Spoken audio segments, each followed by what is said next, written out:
Next, Wisconsin entrepreneurs pitch their ideas to local moguls. They will compete for awards to help scale up their business. These are the moguls. He's a natural star. This is the time to launch that product. You're going to be a difference maker in this world. How can he compete against the big boys in this space? Jerry Jendusa, the former CEO of MTech, is now the co-founder of Stuck, providing breakthrough strategies for businesses. Jerry is the author of Get Unstuck. He is passionate about creating hope and opportunities. Joanne Sabir is the co-founder of the Sherman Phoenix, an entrepreneurial hub for small businesses. She works with American Family Insurance to revitalize Wisconsin communities. If you heard one call, that's all, you know David Gruber, founder of Gruber Law Offices. The Gruber family generously supports numerous organizations and charitable causes throughout Wisconsin. Peg Ann is the former CEO of Empire Manufacturing and supports her community by making connections and breaking barriers to help individuals achieve their dreams. This is Project Pitch It. Hi, I'm Patrick. And I'm Edward.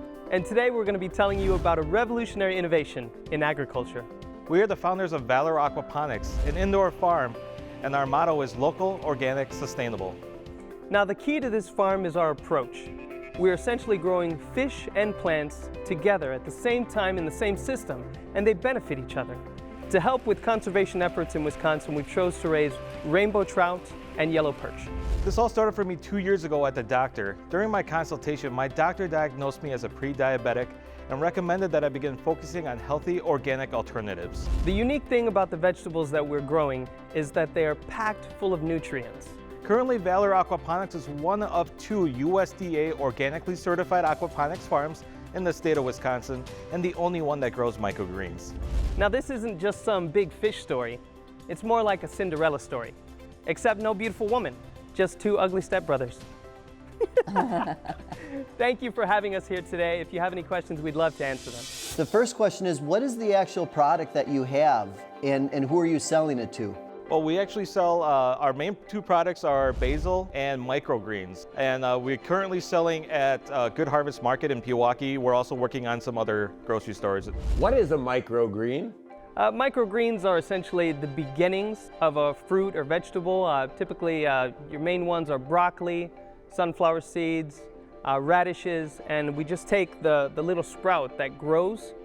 When it's about 2 inches tall, we cut it off, and there's your salad. What makes you most excited about the future of your company? I think it's the fact that we are growing, especially here in Wisconsin where there's a lot of snow, and then we're also growing the fish. So it's a modern take on farming where we can use the fish to grow the vegetables, and we don't have to worry about soil, we don't have to worry about the snow, blizzards, anything like that. I think it's perfect for Wisconsin. What is the current kind of volume of sales? What are you all seeing right now? Well, we just really got off the ground. It's taken a long time running because of the season with COVID. There were a lot of setbacks. But right now we have a 50-foot long bed, 4 foot wide, and we have about almost 2,000 basil plants. For what we've sold so far out of the size containers that we have available, it's probably in the area of about 100. And then our microgreens, we're probably going to be selling about 50 of those within 2 weeks. You're USDA certified, which is that's a really substantial feat. Congratulations on getting that. Thank you. It was tough. Yeah, how much funding have you currently put in and how much funding do you potentially need going forward? Well, collectively, Edward and I have spent upwards of about $35,000 of our own money. And then we've actually received a loan through WIBIC, and that was with the VA grant, we received $60,000. So we've gone through just over $100,000. You guys mentioned you just got started. Up till now, have the 2 of you been your own best customers? Absolutely. Yes. I mean, it's fresh, it tastes great, so my wife loves it. She never has to go shopping for basil. So when you look at aquaponics as a whole, is there a pinnacle of success that we can look at, a business that has cash flow, that is doing well? Projections for aquaponics as a whole are on the rise.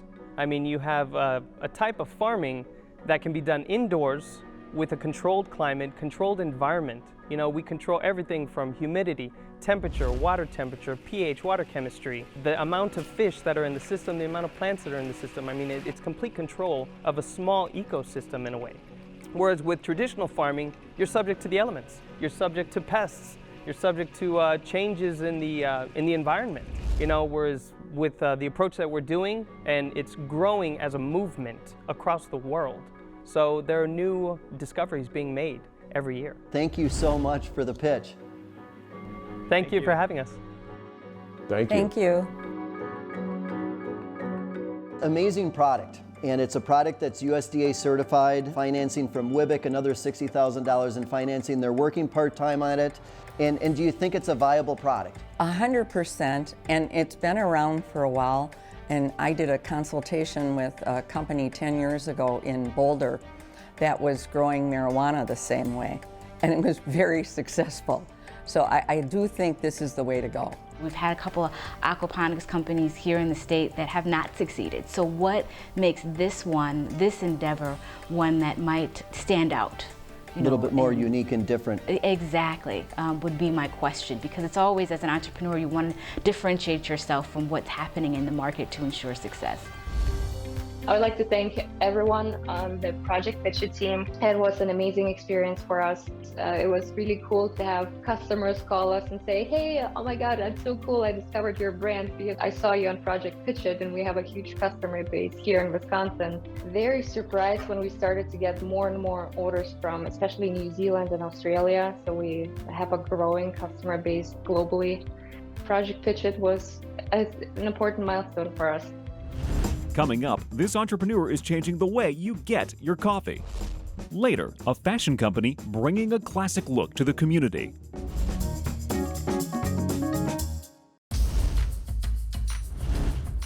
Let's face it, drive-through coffee sucks. I'm Adrian Deasy, and I'm the CEO of Octane Coffee, and we're here to fuel you up in the mornings without all that wasted time and hassle. We've built a completely automated robotic coffee shop that provides the world's fastest drive-through coffee experience. And most drive-thrus, you're forced to repeat the same order at the same location with the same payment details every single visit. There's a very predictable nature to this morning routine, but it's highly variable depending on how many cars are in the drive-through lane that day. That time difference can mean being late for work or your kid's going from zero to ugly in the back seat.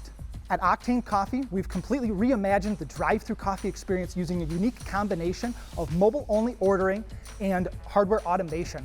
Our solution is a drive-through coffee hut that is jam-packed with industrial robotics to create and deliver premium coffee, tea, and juice drinks that are prepared before you even arrive on site for express, contactless pickup. At Octane Coffee, we aim to slash the coffee industry average wait time from over 4 minutes to under 1 minute. We've raised over $400,000 from investors in the past 6 months, and we're preparing to launch our first drive-through in the Milwaukee area during summer 2021. We're setting up local manufacturing of our automated units, and we will open turnkey and employee-free franchise opportunities soon after. Thanks for your time, and I'm happy to answer any questions about Octane Coffee, the world's fastest drive-through coffee. I think you have it if you can reduce the time from 4 minutes to 1. But my big question is, are you still able to reduce cost with doing that? Yes. So we have no lobby, no bathroom, and no employees on site. So we've radically reduced the labor and overhead required to run a coffee shop. So we can be 10 to 20% cheaper and cost competitive against our competitors. Okay, so you touched my heart as a mother of 3 when you said 0 to angry, or So I'm familiar with the need to honor time as a mother and move through the day. One of my questions is the concern about kind of a single point of failure using robotics. That's the last thing you want in a business, is to have a single point of failure. So have you factored in potential error, or kind of when we're thinking about just robotics and the absence of a human presence?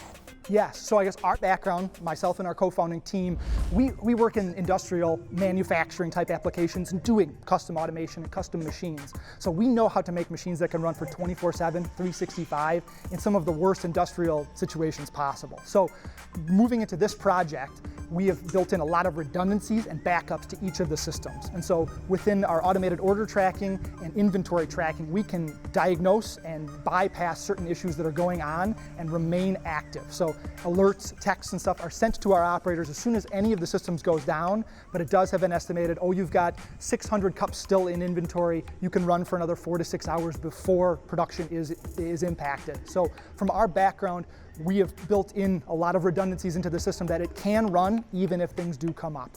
I don't know how many cups of coffee you drink a day, but you seem to be hard charged. You seem to be almost wired on coffee, and applaud you for what you're doing. Congratulations and thanks so much. Congratulations. Thank you so much.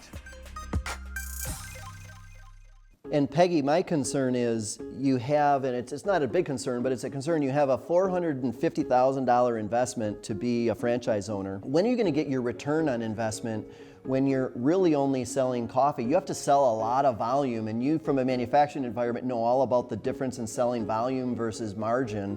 Can you comment a little bit about that? He needs to play with the big boys if he's really going to make money and reduce his costs even more. And Starbucks and Caribou and all the other major ones, they buy directly. He's probably paying a middleman, and if he gets to be large enough, he should be reducing his costs by trying to buy directly.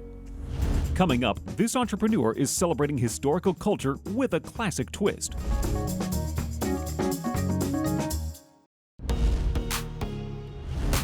All right, raise your hand if you have heard of Bob Marley's Smile Jamaica concert. Well, this concert took place in Jamaica in 1976, and it was actually created to promote a sense of peace on the island. Bob was scheduled to sing one song, but he actually ended up performing for 90 minutes, and this was just 2 days after an assassination attempt was made on his life. Some people may have a negative association with Bob Marley, but may not understand how truly inspirational performances and songs such as these were. My name is Marie Carter, and I'm the owner of Classic, a streetwear clothing brand with a mission to show the world we are more than what's trending, we're classic. As you may have been able to tell from my expert use of the raise your hand command, my background is in education, and the teacher in me makes it my goal to shine a light on a history that is often blurred. I was born and raised in Milwaukee, Wisconsin, but I went to school in the suburbs where, to be honest, there weren't a lot of people that looked like me. I didn't hear much about my own history or culture, and after graduating and pursuing a career in education, when I began teaching about culture, sadly, many of my African American students weren't unable to clearly define what made them as well. I wanted to create a brand that would create a universal and lasting respect for a culture, and that is too often diminished as just another trend. My designs are unique and have details that offer conversations and encourage asking questions to learn more. Since beginning online, I've sold to 29 states and over 130 cities, and I've gotten my brand into the hands of several influencers and celebrities. I hope you can help me show more of the world that while trends fade, true culture is classic. Thank you. What's a point of impact that you have, you talked about one of your success measures being sharing culture, being proud to be a little black child, or being proud to be who you are, and understanding, kind of the legacy, historical legacy. So is there a point of success in that area that you could speak to? I've really felt successful since being in a brick and mortar. I'm actually located in Sherman, Phoenix now. Beginning online 5 years ago, and from going there to an actual store, it's really been impactful, I think, to be able to reach more people. It's really been humbling and exciting to see all the different people that I've reached outside of Milwaukee and selling to over 130 cities. And so again, I just want my impact to be more profound so I can reach more people and teach more about culture through fashion. Well, it sounds like you're really onto something. Thank you so much for your pitch. Thank you. Thank you so much for all of your advice. you. I appreciate it. This has been great. Thanks. I love the passion and the purpose, the shining the light. You can see that come through. I think it's a very, very competitive world and competitive field right now. The thing that I like is her talking points or talking history. When you see her shirts, it brings you in, it captivates you. It's not just supposed to blend in. And Bob Marley goes back to your day a little bit, and you're growing your hair out a little bit, and you're kind of joining the rock band, I heard. I had to press my hair down today. It's a lot longer than it looks. I heard her talk about brick and mortar, and she was really excited about that. To me, it makes me really nervous because that's really expensive. And then I also see how quickly she had sales online with e-commerce.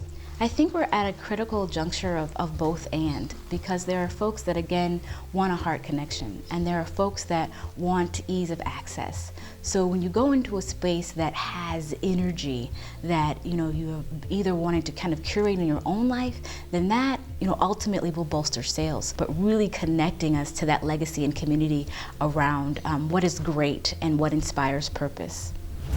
Next, the moguls discuss the pitches and decide what award will best help the entrepreneurs.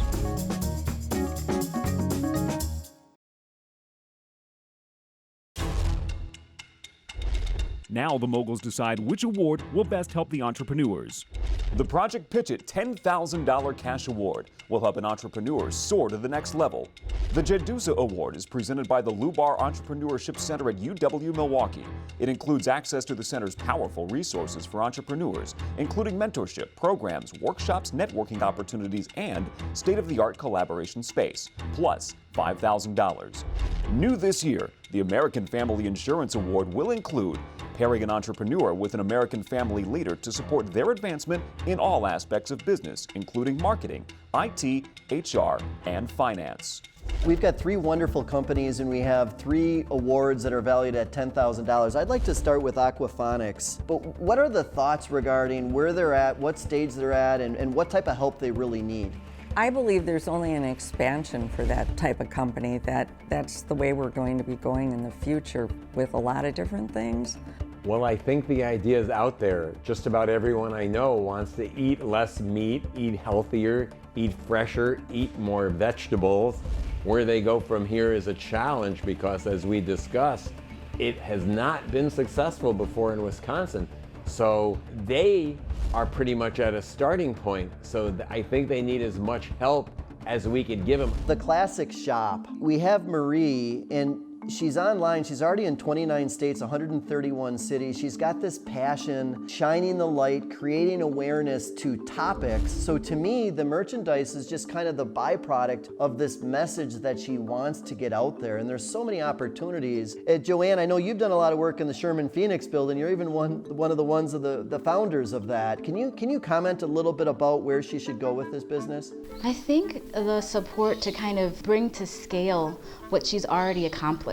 I know there's several, when I was trying to get her to give us a little sneak peek into the celebrities that have bought in and how her brand has been viewed nationally. So I think I wanted to get a sense of how might we best support kind of this catalytic development of what she's done in a very grassroots way already. And Peggy, you typically talk about inventory in manufacturing. I think she should be focusing on what's behind the product instead of exactly the product. What's behind it makes it different than buying a regular t-shirt or tote bag or whatever. Totally it. What's behind the product. Let's move on to Octane Coffee and Adrian. He's raised quite a bit of money, so he's definitely on to something with this technology. I think robotics has improved over the years, and he wouldn't have had the ability to collect $400,000 in investment capital without having something that was really pretty solid. David, what are some of your comments? I know you had some really good insight about that customer experience. Well, I think it's fascinating. And depending on how much time you have, how many kids you have, how many obligations you have, there may be a very large group that may think this is the greatest thing in the world. Me, I just can't get past the point that there's a robot in there and there's no bathroom, so who knows? Yeah. You know, we've got these awards, we've got these entrepreneurs, and we're going to give out some prizes here, and it's going to be a tough choice as to who needs what at this time of and stage of their product life cycles and company life cycles. Next, the moguls present cash and awards to the entrepreneurs.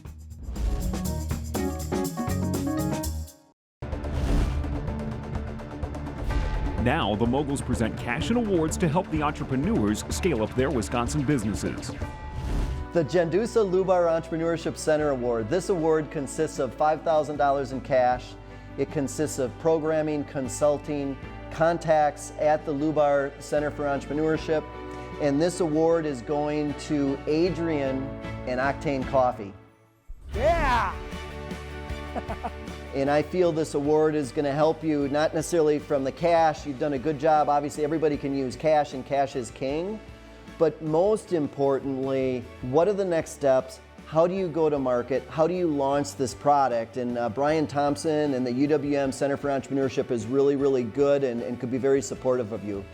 That's awesome. We're always looking for mentoring and advising and helping us. I guess we've developed a good technical team, but from a business standpoint, it's always good to have different perspectives and point of views, and looking forward to working with you guys. So thank you so much. Perfect. Congratulations. Thank you. I am in charge of giving the Project Pitch It Award, but as you know, sometimes the moguls switch things up. I'm going to split this award, and you're first off getting $5,000 of that $10,000 prize. Thank you guys so much. Thank you. Then I'll turn it over to Joanne. And that second part of this award will be the American Family Insurance Award. And Marie, I am so amazed and inspired by your work, and already I'm a true fan. This really means a lot to me. Thank you so much. Thank you. Our desire is to protect dreams, advance dreams. So we will be walking with you, doing a business assessment, and connecting you to senior leadership so that we can see your dream grow to its highest potential. Congratulations. Thank you. I appreciate this. So it is my honor to provide you with the American Family Insurance Award. Thank you so much. Thank you so much. This is going to go a long way to helping us take this dream to the next level with mentorship. As my role as an advisor, really looking forward to connecting you to mentorship, to opportunities, and doing an assessment to really understand how we can best support and provide mentorship along with the financial win that you've received today. So on behalf of American Family Insurance, congratulations. Woo! Hey, yeah! Just one. Awesome. Thank you both very much. Everybody, I just wanted to thank you. You are true entrepreneurs. This is usually when we'd hug, kiss, and get up and high-five you, and we can't do that right now. But the spirit, the enthusiasm, the great ideas, everyone is appreciative of it. We're gonna do all we can do to help, and we're just so happy that you're trying to make the world a better place. And we're with you.